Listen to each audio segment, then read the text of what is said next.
Kurawa sapa sing arep maju meneh? Ayo maju Kurawa aja kaya bocah cilik. Maju. Nek perlu aja mbaka siji, nek mbaka siji ketoke kok ora iso menangke Petruk karo Bagong karo anak-anak Pandhawa. Krocok gaman wae li, krocok gaman aja nganti anak-anak Pandhawa iso nrenggalangi Kurawa. Petruk karo Bagonge duncali tumbak, duncali panah wae.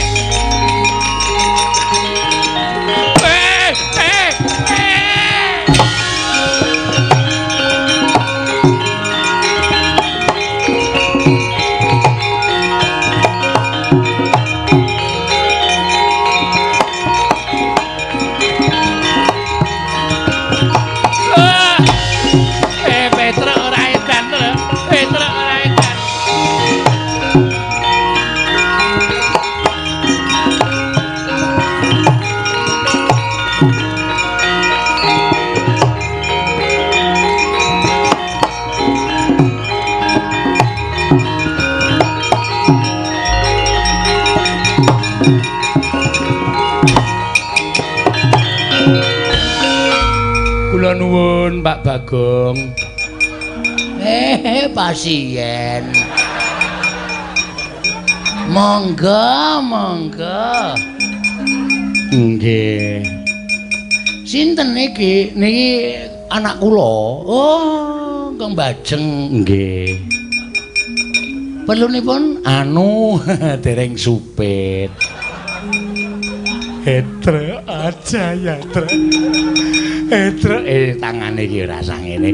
Etre mati aku, Tre. Mati aja aku wis tuwa, Tre. Aku wis supit. Aku kersanipun model pripun? Diponi napa? Pun derek Pak Bong mawon, Pak Bong supit ajeng dinapake. Nggih, tergantung regi. Oh. Nek sing larang niku mboten krasa. Lah kersane pun niki ganteng bocah nakal. Sing krasa mawon perih mboten napa-napa. Siap. Tenggo nggih? Nggih.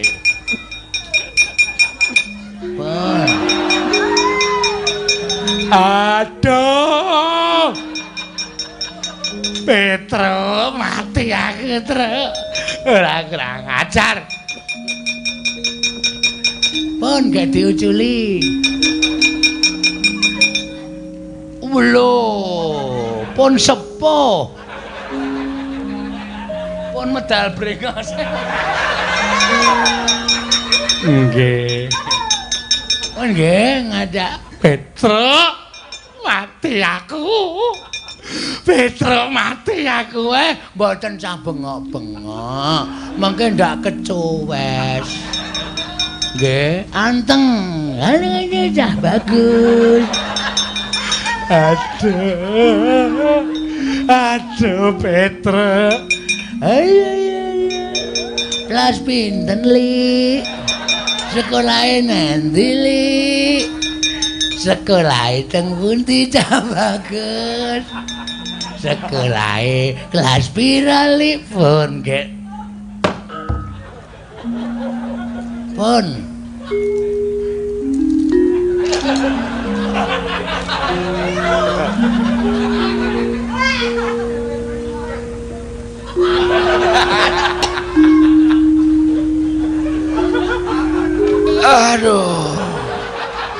Aduh, klentu kagungane.